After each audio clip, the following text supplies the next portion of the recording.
사람들은 흔히 돈이 많거나 우환이 없거나 건강하거나 좋은 직장 다니거나 또 다른 사람들이 좋아하거나 명예가 있다 그러면 참 저 사람 복된 사람이다 그렇게 얘기를 하죠.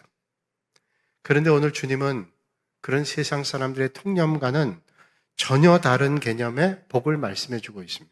아니, 그런 복을 말씀해 주실 뿐만 아니라 누구나 기피하고 싶은 것들을 주님은 복이라고 말씀하세요. 오늘 마태복음 5장의 말씀 앞부분에 우리가 흔히 얘기하는 대로 팔복에 대한 말씀이 나오죠. 그 팔복 가운데 오늘 첫 번째 복을 말씀해 주고 있는데 그 복을 우리가 보면 세상 사람들이 전혀 기피하는 그런 복입니다. 가난한 거, 애통하는 거, 굶주린 거, 갈증, 포기, 압박, 고통 이런 것들을 복이라고 천국이 그들의 것이라고 주님께서 말씀하고 있습니다. 그렇다면 왜 주님께서 그걸 복이라고 말씀할까요? 차라리 그 당시 예수님께서 사람들에게 가난한 자는 복이 나니 라고 복을 했다면 물질이 가난한 자가 복이 있다고 얘기했다면 아마 많은 사람들이 위로받았을 거예요. 왜냐하면 대부분의 사람들이 가난했기 때문에 물질이 가난한 자는 복이 있다 그러면 위로가 됐을 겁니다. 대부분 많은 가난한 사람들이 그러면서 위로함을 받았을 거예요. 그런데 오늘 주님께서는 물질이 가난한 자는 복이 있다 그렇게 말씀하지 않고 마음이 가난한 자는, 심령이 가난한 자는 복이 있나니 천국이 그들의 것이며 라고 말씀하고 있습니다. 이 말은 자신이 부족하다고 생각하는 사람이 복이 있다는 것이고 자기들의 마음이 가난한 사람, 심령이 가난한 사람, 영적으로 가난한 사람이 복이 있다고 말씀해 주고 있습니다. 그렇다면 왜 주님은 심령이 가난한 사람을 복이 있다고 말씀해 주고 계실까요? 자신이 영적으로 정말로 가난하다고 생각하는 사람은 오로지 하나님을 의지해서 하나님으로부터 필요한 것들을 공급받길 원하기 때문이죠. 그리고 결국 그러한 영적인 갈급함이 영적인 풍요함으로 이루어지기 때문에 그렇습니다. 그래서 그 갈급은 영적인 풍요한 것을 이루는 그런 통로가 되기 때문에 그걸 복이라고 말씀한다는 거예요.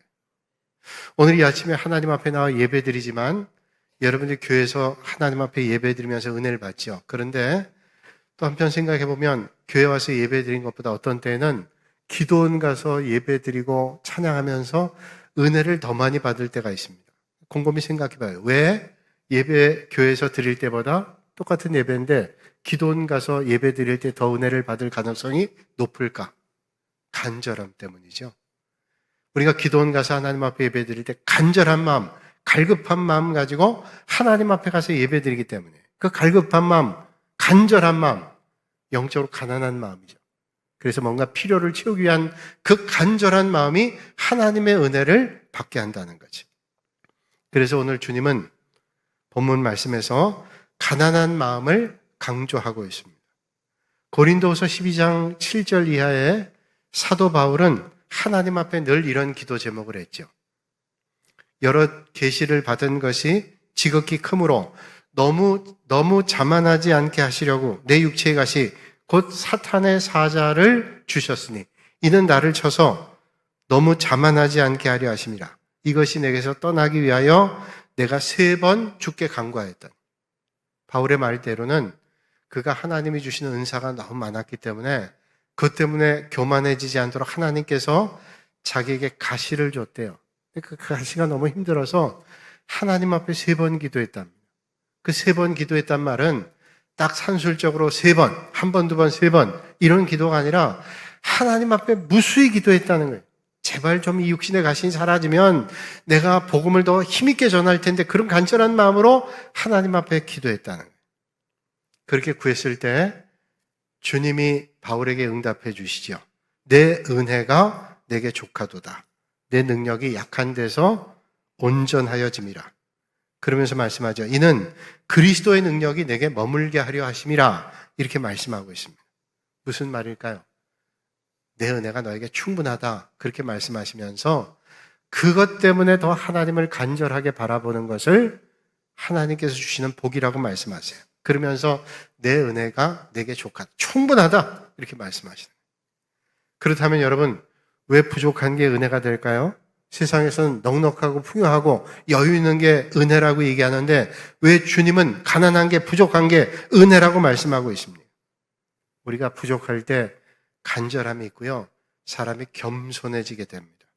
사람은 부족할 때 더 많이 깨닫죠. 많은 걸 누릴 때도 경험하지만 정말로 깊은 경험과 깨달음은 부족할 때, 어려울 때, 힘겨울 때 깨닫게 되는 것이 있습니다. 그래서 오늘 주님 말씀하시기를 심령이 가난한 자가 복이 있다, 천국이 그들의 것이라고 말씀하고 있습니다. 사랑하는 여러분, 오늘 많이 가진 것보다는 조금 부족한 것 때문에, 연약한 것 때문에, 실패한 것 때문에, 힘겨운 것 때문에 하나님 주시는 더 큰 복을 만나실 수 있는 복이 이 아침에 있어지시기를 주님의 이름으로 축원합니다. 그래서 우리 낮아지고 실패하고 연약한 것들이 우리 인생길에 큰 복과 은혜가 될 때가 있어요. 아마 제가 누구라 그러면 여러분들이 알만할 거예요. 유명한 연예인인데 70년대에 아주 유명했던 가수입니다. 이 사람이 대마초로 그때 붙잡혀서 감옥에 갔어요. 3개월 동안 감옥 생활했습니다. 근데 감옥 생활에서 그가 큰 은혜를 만났는데 사형수를 통해서 예수님을 영접했어요. 사형수는 언제 죽을지 모르는데 그의 지난 날을 돌아보면서 회개하면서 어떻게 하더라도 감옥에 온 사람들에게 복음 전해야 되겠다. 이 대마초 가수를 보고 가서 복음 전했어요. 이 대마초 가수가 하나님의 은혜로 예수님을 영접했습니다. 이 사형수가 대마초 가수에게 이런 얘기를 합니다. 내가 언제 죽을지 모르는데 당신은 이제 곧 나가게 될 겁니다. 나가게 되면 내가 예수님 전하는 못다한 일들을 꼭 전해주시길 바랍니다. 그렇게 부탁했어요. 간절한 마음이죠. 그 가수는 대마초로 걸리기 전에는 자기는 비교적 착한 사람이라고 생각했어요. 아니, 감옥에 들어와서도 자기는 비교적 착한 사람이라고 생각했어요. 뭐 내가 나쁜 게 뭐 있나? 그저 우리 법이 그래서 대마초를 못 피게 된 것뿐이지, 그걸 피다 걸린 것뿐이지, 나는 사실 밖에 있는 사람보다 더 내가 착해, 그런 생각 가지고 있었어요. 그런데 사형수에게 예수님에 대한 복음의 말씀을 전해 듣고 그가 깨달은 게 있답니다. 바울의 고백처럼 내가 죄수 중에 죄수구나, 내가 죄덩어리였구나, 그런 사실을 발견하게 됐대요. 그리고 자신의 절망의 자리에서 하나님의 은혜를 붙잡고 일어났다고 고백하고 있습니다. 출감한 다음에 그는 신학을 공부하고 미국에서 목회하고 있습니다. 그분이 이런 말을 했습니다. 왜 사형수가 다른 죄 없는 사람보다 더 구원받기 쉬운 줄 아십니까? 왜 감옥 안에 있는 사람들이 감옥 밖에 있는 사람보다 더 구원받기가 쉬운 줄 아십니까? 그것은 바로 절망하기 때문에, 자기에 대해 절망하기 때문에. 이건 낙심하고 좌절하는 게 아니라 자기에 대해 절망하는 거예요. 자기에 대해 절망할 때 하나님의 은혜를 구한다는 거예요. 교만하지 않고 겸손하게 주님의 은혜 없이는 살 수밖에 없다는 그런 고백을 하는 거죠. 주님, 내가 죄인이로소이다. 그런 고백이 주님의 은혜를 만나게 하는 것입니다. 사랑하는 여러분, 가난한 마음이 천국을 만들어갑니다. 심령이 가난한 자는 복이 있나니 천국이 그들의 것이며 라고 말씀하고 있습니다. 뿐만 아니라 우리가 심령이 가난할 때 어떻게 돼요? 더 하나님 의지합니다. 부족할 때도 하나님 의지하죠.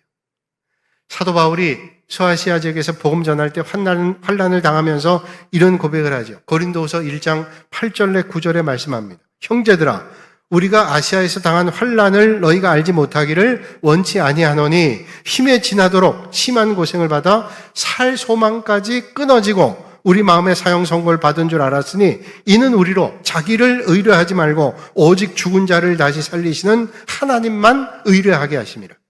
무슨 말씀일까요? 그러니까 복음 전하면서 사형수 같은 그런 힘겨운 고난과 어려움을 겪었다는 거예요. 자, 그러면서 어떤 걸 의지하라 그래요. 자기를 의지하지 말고, 어떤 사람 의지하지 말고, 어떤 것 의지하지 말고 죽은 자까지도 살려주시는 하나님만 의지하라고 하나님이 이런 고통을 주셨대요. 여러분, 우리가 당하는 모든 절망적인 상황이 절망으로 끝나는 게 아니라 그 상황을 통해서 하나님 만나게 하시는 하나님의 뜻이기도 하죠. 그런 과정을 통해서 주님의 형상을 닮아가게 하고 그런 주님의 은혜를 만나게 되는 거예요. 여러분, 우리가 건강한 게 참 기뻐요. 그런데 그 건강의 기쁨을 언제 깊이 느끼는가 하면 우리 육신의 연약함을 겪을 때 건강한 게 너무 감사하구나 이거 생각해요.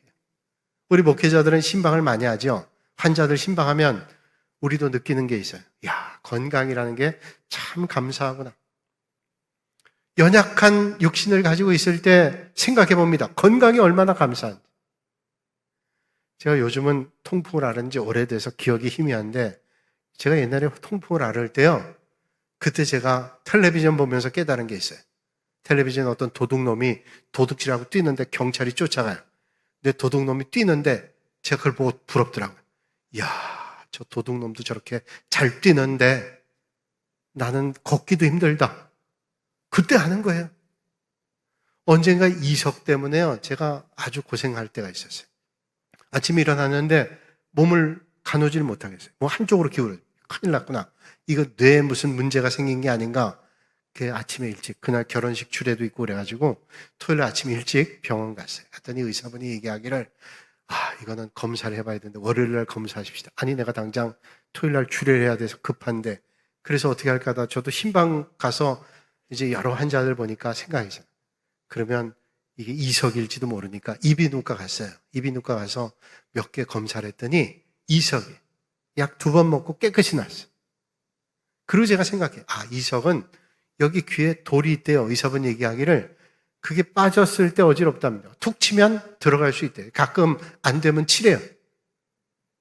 이게 어지러우면 가끔 치기도 합니다. 근데 어떤 분은 또 이게 선무당이 사람 잡는다고 너무 세게 치면 이제 뇌가 망가져요. 적당히 쳐요.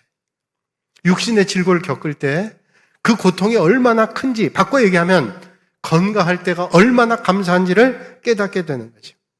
그런데 여러분 그 연약함을 통해도 하나님께서 빚으시는 거예요. 로마서 8장 28절에 주님 말씀합니다. 우리가 알거니와 하나님을 사랑하는 자 곧 그의 뜻대로 부르심을 받은 자들에게는 모든 것이 합력하여 어떻게 해요? 선을 이룬다.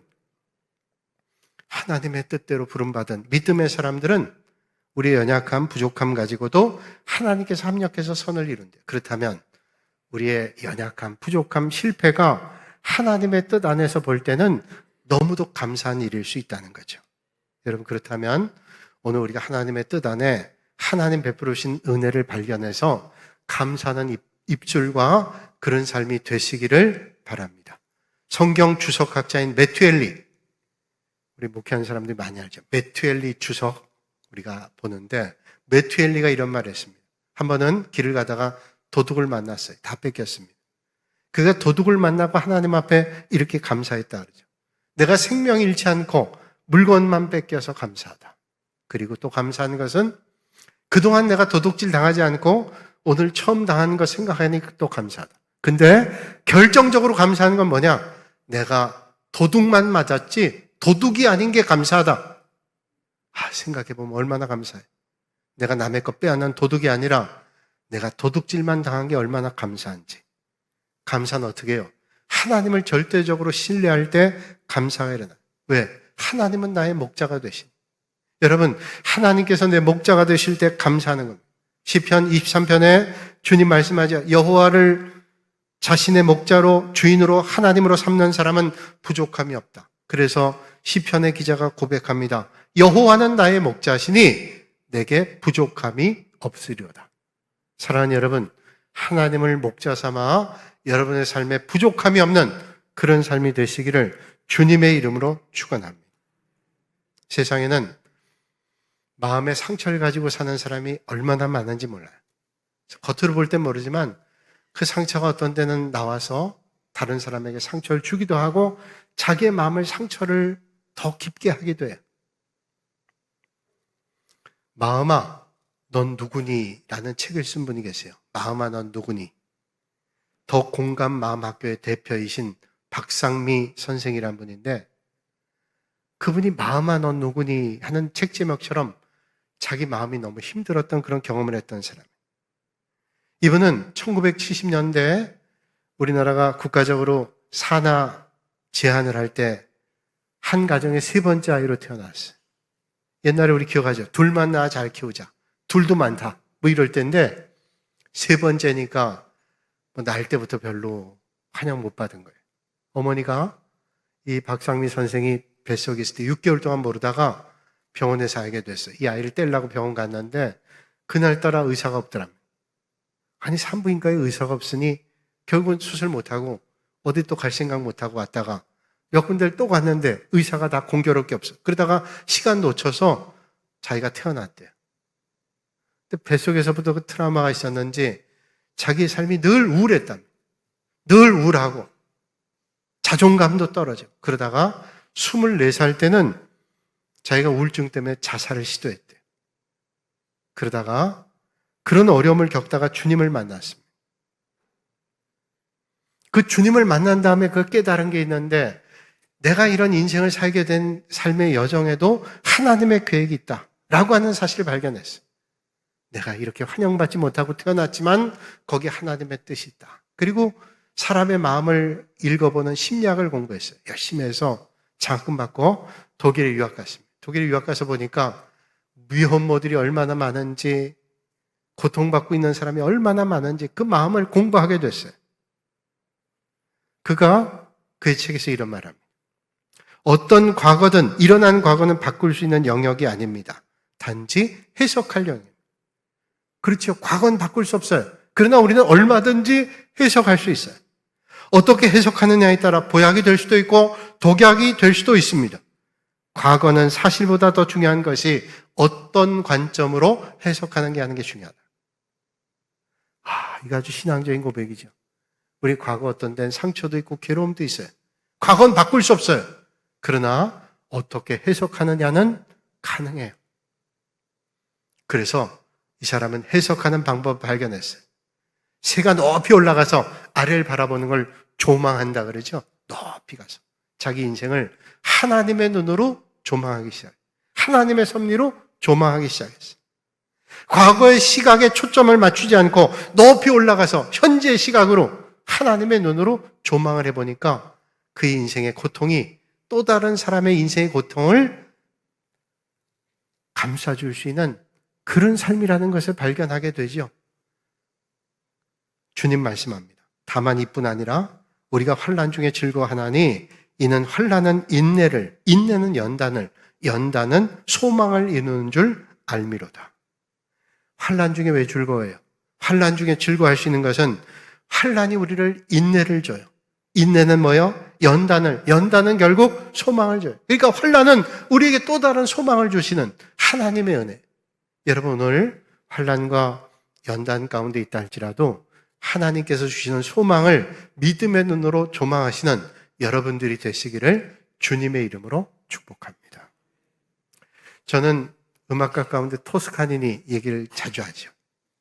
이 토스카니니, 아르투로 토스카니니라는 사람은 이탈리아 출신이에요. 이 사람 원래 첼로 연주자였습니다.